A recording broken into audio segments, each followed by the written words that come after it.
숨도 부었어야 되는 거지. 조금 구체적으로 그럼 70년 전태 분신 사건이 있었을 때는 그때 선생님은 그거 어떻게 들으셨죠? 정말 이제 그 전에 청계천 실태조사를 이제 하자 이런 얘기들도 있었고 또 이제 나는 이 마포의 구수동에 내가 살았거든. 근데 구수동 앞에 이제 이 천막촌이 중랑천변에서 철거당한 사람들이 와서 살았다고. 저 마포 강변가에서. 거기를 이제 자주 다니고 만나고 얘기도 듣고 이러는 과정이 있었고, 그래서 근데 그때도 나는 빈민운동보다는 이게 운동의 본령은 노동운동 쪽이니까 그런 부분이 어떻게 되고 있는가를 좀 조사하고 얘기하자. 그래서 내가 여러 가지 토론회 발표도 많이 했어요. 얘기도 하고. 이러는 과정에서 이제 전태일 분신 사건이 이제 터졌고, 이 전태일 분신 사건은 굉장히 우리들의 기존의 사고나 이런 틀들을 굉장히 흔들었죠. 그러니까 이게 이제 말하자면 학생운동의 한계를 그 이전 시기까지는 내가 명확히 인식하지 않았다고. 잘하면 군사정권을 무너뜨릴 수도 있다. 우리가 더 열심히 노력하고 헌신적으로 싸우면 넘어뜨릴 수 있다. 근데 이제 자연 발생적인 이 빈민들의 저항과 이런 게 이제 벌어지고 이런 일이 이제 생기면서 광주도 갔었잖아, 우리가. 광주대단지? 네, 광주단지에도 이제 그때 걸어서 갔다고 성남까지는 뭐 다른 교통편이 없었기 때문에 걸어서 가서 이제 보고 갔다 온 애들도 있었고. 그러니까 자연히 그때 흐름은 학생운동과 노동자 문제를 어떻게 또는 빈민운동, 타이민정운동을 어떻게 끌어올 거냐. 또 농민운동이 상당히 활발하게 여러 지역에서 이제 싹들이 이제 퍼지고 있었는데 과거에는 우리들 어릴 때, 근데 이제 60년대 초반이나 50년대 후반은 농촌 사회치운동이나 연극운동 이런 게 굉장히 활발했어요. 내 어릴 때도 연극운동이 있어서 그래서 내가 다른 면에 가가지고 연극 구경하러 다닌 적도 있는데. 연극 운동이었어요. 연극 운동이 있었어요. 대몽 차원의 대몽 차원의 운동이라고 봐야지. 연극 주제는 뭐 낭낭공조, 호동광자 같은 것도 있었지만, 응? 뭐 그런 여러 가지. 그리고 되게 그런 때 비슷한 농촌에서 가격어교, 문명대치 운동도 같이 결합을 하는 그런 운동들이니까. 그런데 이제 이게 60년대 하반기로 가면서 농민운동 쪽에는 뭐 그런 여러 가지 얘기들이 이렇게 많이 들어오고 이랬죠. 근데 그 시기에 넘어가면서 그때도 명확치 않았지만 굉장한 충격을 받았는데 이제 막바로 우리 학교에서 이제 쫓겨나는 쫓겨나게 되는 과정을 이제 밟다 보니까 학생운동을 통해서 군사정권을 타도할 수 있다는 이런 희망이 이제 깨졌고, 그리고서는 그럼 노동운동 이외의 것이 없는데 생활에 기반 운동이어야 하고, 생활에 기반한 운동이라면 어떻게 해야 될 건지 이런 게 이제 그 당시로서는 굉장히 큰 고민거리여서 군대에 있는 동안에 이제 그 문제를 어떻게 할 거냐 그건 많이 됐죠. 근데 대체적으로 나는 정리를 할 때 이제 학생운동은 더 안 한다 하는 거하고 이제 노동자 속에 들어가서 운동을 해야 되겠다 이런 정도 생각을 했는데 사실은 좀 자신이 없었어. 자신이 없었어. 내가 노동자로 산다는 게. 그래서 이제 일단 실태조사부터 해보자. 그때는 뭐 실태조사할 자료도 없고 아무것도 없었으니까. 그래서 주로 상공회의소가 각 지역에서 내는 자기네 후보가 있어요. 그 지역의 기업체 명단, 공장 명단, 뭐 종업원 수 이런 자료가 있었죠. 그게 유일한 자료였어 그때 내가 확보할 수 있는 객관적인 자료라는 거. 이제 처음에는 그냥 한 바퀴 돌아보는 정도 했는데 학교에 뭐 4.19 때나 6.3 때나 또는 뭐 이 학생의 날이나 뭐 이런 시기만 되면 이제 그 사전에 이제 우리를 붙잡아가지고 귀양 조치시거든. 강제 귀양 조치라고.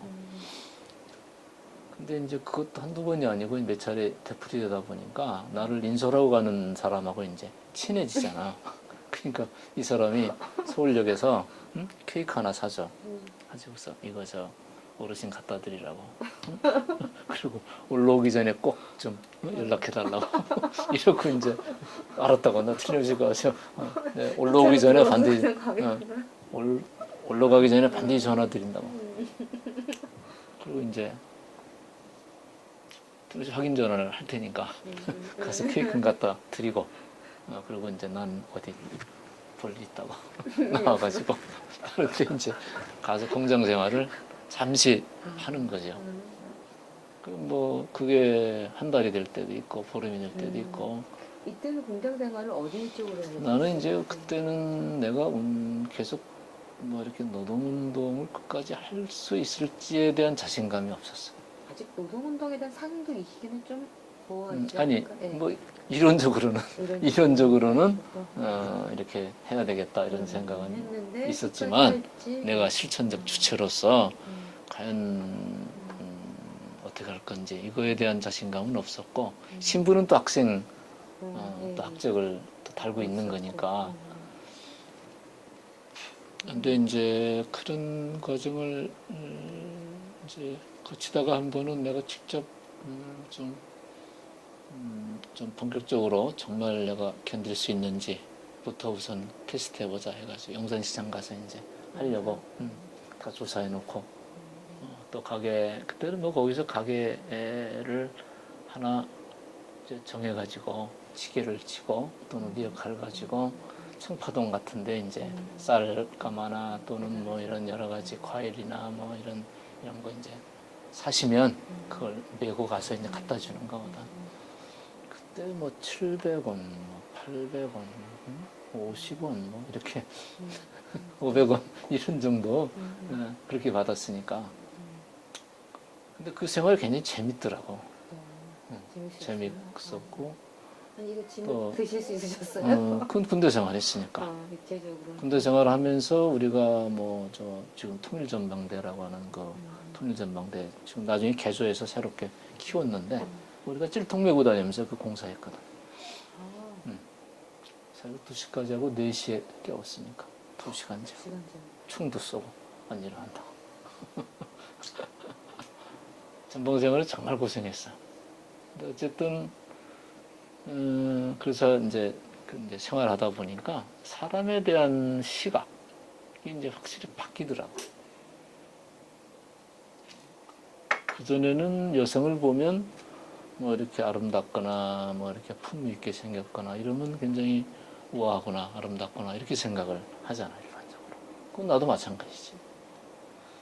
그런데 거기서 지게를 지면서 좀 이렇게 예쁘장하게 생겼고 우아하게 생긴 사람들일수록 땀을 흘리면서 내가 메고 가는데 짐을 받칠 때도 옆에서 붙들어주지도 않고 내려놓을 때도 꼼짝도 안 하고 그러니까 내 입에 저절로 욕이 나는 거야. 에이 쌍년 여기 저절로 입에서 나오고 그렇지 인간이 어떻게 그러니까 이제 이 어떤 사람을 보는 관점 판단 이런 것이 이제 바뀌고 이제 그러면서 이제 이 밑바닥 생활에 대한 자신감도 생기고 그런 것이요. 그래서 그 이후에 이제 여러 군데 어떤 현장 경험을 돌아가면서 내가 다른 사람들하고 다른 점은 철저한 준비. 어떤 사람은 내가 나중에 출판사를 할 때 3개월이면 망한다고들 그래. 저 광민사라는 출판사 할 때 그것도 참 궁금해요. 3개월이면 망할 거다 이러거든.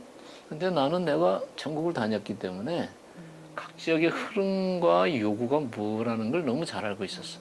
또 내 자신도 내가 이 노동문제 스터디하는 과정에서 얼마나 어렵게 논문을 모으고 선배들한테 논문 하나 얻어보려고 가서 그냥 열심히 성의를 당해서 다 이렇게 했는데 그때 우리로서는 막연히 관념 철학이나 뭐 관념적인 이런 것들 이외에 구체적 현실을 이해할 수 있는 어떠한 글도 없었기 때문에 그러한 현실의 문제를 제대로 다루는 거라면 충분히 시장 수요가 있다. 그게 딱 들어와 눈에. 근데 그게 완전 적중했지. 그래서 내가 큰 소리 쳤어. 두고 보시오. 응? 이건 틀림없이 성공하고 또 돈도 만들어서 운동자금 충분히 할 수 있다. 하고 내가 큰 소리 쳤어.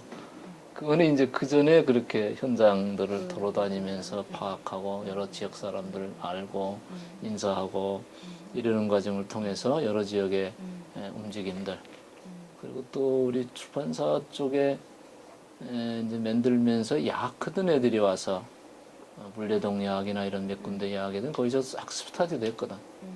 뭐 그런 여러 가지 과정을 이제 되게 그런 애들이 또 우리 흥사단 아카데미 후배이거나 그 후배들의 친구들이거나 중요한 이런 애들이 있던 거죠.